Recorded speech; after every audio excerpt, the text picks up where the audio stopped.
first? American Nightmare? Yeah. Why don't you go and kick that off, and then we can move into the sequel. Yeah. So, kind of rounding off some of the Halloween themed gaming content I got to do.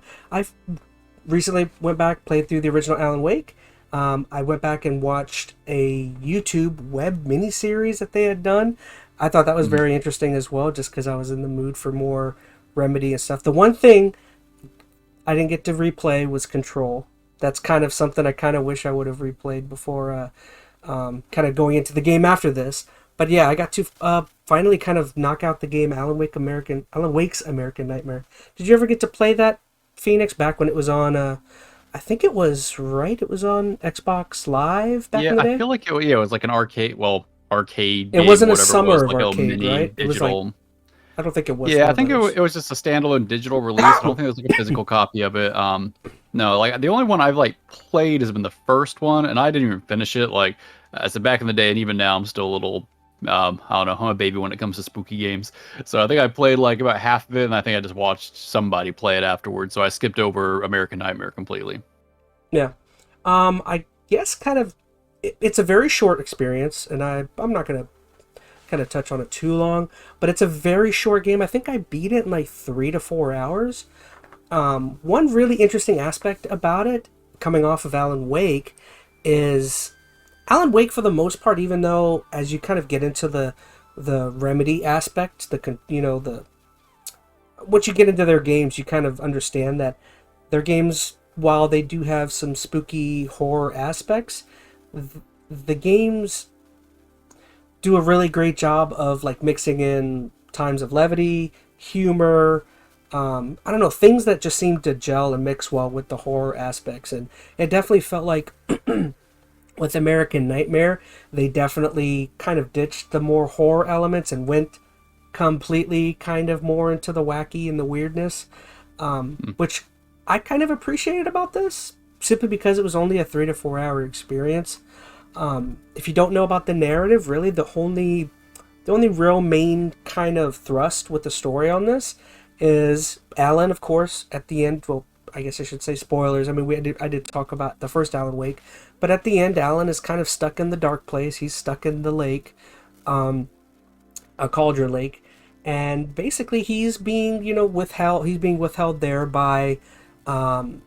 See, it's a little up for debate. Is it Scratch, or is it something bigger than Mr. Scratch? I think the latter is what's happening, right, Phoenix? It's so Um, because Mr. Scratch isn't like the big bad. He's like a I figure. think it depends. I mean, the second game starts to dig into this without going into too Yes. many details, Hmm. but like it's the darkness, but the darkness is Scratch. So the Scratch is like a manifestation of the darkness. So I mean, I don't really know. It's a very convoluted storyline. Now refresh me. I think, at least from my understanding, American Nightmare, isn't that where Scratch is introduced, or is he introduced in the first game? I don't recall that. Mr. Scratch is introduced in the very first game. Okay, I must have He's overlooked he's that. introduced, I think, through a manuscript page, and it's a very But you don't like see him or anything. They just mention it, right?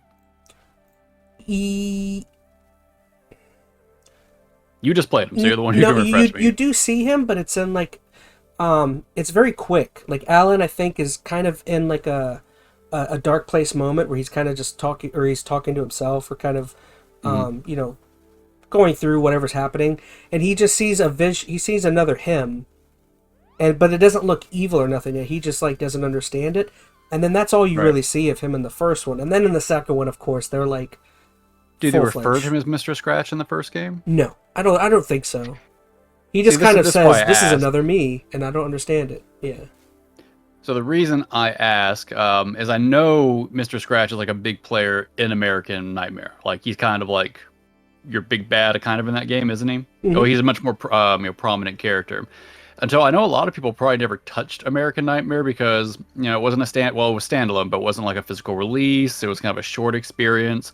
So I'm just imagining if people didn't play that game, when you go into Alan Wake 2, which I know we're about to get into, and spoiler for anybody who cares about Alan Wake 2, Mr. Scratch is like a big player in it. He's got his name's dropped pretty early on. So do you feel like if you didn't play American Nightmare, would you be lost going into that?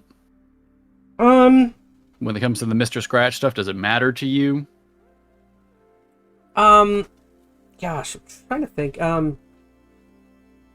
would Or say possibly no, because or you know what?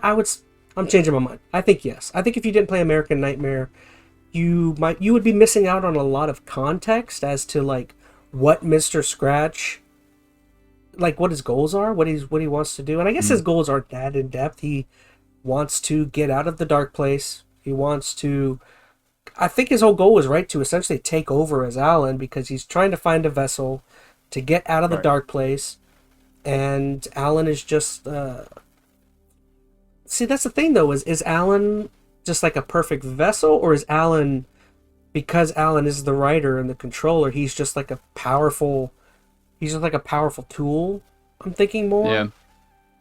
I guess my point being, and you kind of answered it. Like, American Nightmare adds a lot of context. Even not a lot, but it adds some context to Mr. Scratch. And with these Remedy games, like every little bit of info that they give you is really important because the games kind of string you along and they don't give you a lot of info for a while sometimes, right? So like if you don't have that context of who Mr. Scratch is going into Alan Wake 2, I feel like you're kind of missing something kind of integral, at least where I'm at in the story of Alan Wake 2. I'm not super far in. Maybe they do a good job kind of re-elaborating his character, but at the introduction, I know if I didn't already know a little bit about Scratch, I would feel very lost when I start seeing the second Alan. Like they already kind of talk about his motives without really explaining, the Mm-hmm. background of his motives. So I don't know. I didn't play the full first game. I've just kind of watched it, so I'm not as intertwined with it as maybe you are.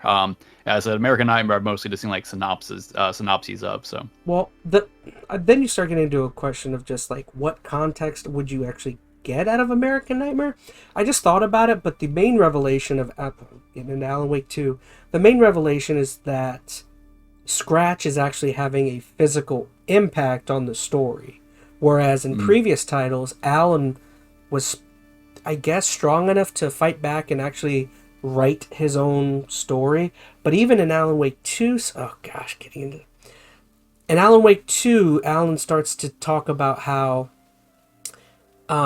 he feels as though he's in the cabin, he's falling asleep or losing mm, consciousness, which is, I think that's what they're referencing, that is allowing Scratch to have an effect on the story. Whereas in American Nightmare, Scratch has like, he's like gaining power. He's like gaining power within the dark place or whatever. And I'm guessing that's because on the outside he's slowly taking over Cauldron Lake and slowly taking over Bright Falls. And I'm assuming that's the thing though, is like a lot of this Remedy world.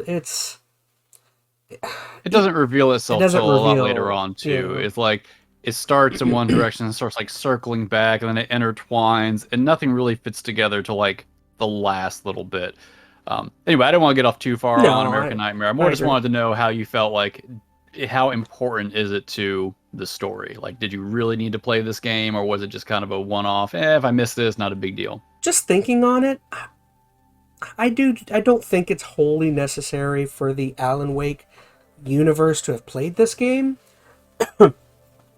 But man, the American Nightmare is so darn interesting. I don't see why, if you You are, wouldn't want to. you wouldn't want to, if you enjoyed Alan Wake, if you enjoyed the Bright Falls very short web series, if you enjoyed Control, like I don't see why you would not want to take a part in this. See, and that's a weird thing, is like I remember in my streams for this game, there was somebody in the stream comments who was like loved this game but didn't like Control or something, and I'm like, what do you mean you don't? They're like, Control just wasn't for me, and I'm like, I can get that though. Like I don't know. they have similarities, but they are different games. Man, we don't have to go down the control route. Yeah. I mean, they have certain similarities because I mean it's all Remedy. They have this weird quirkiness, kind of hidden mystery behind a lot of stuff. But Alan Wake almost brings a campiness to it, which is kind of nice that you don't get with Control. It's also a little. It's I want to say it's more direct,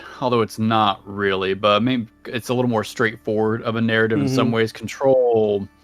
I don't know. It's a broader game in some ways, but I don't So want to go down that road. so since you're there, do you mind if we switch over to Alan Wake 2?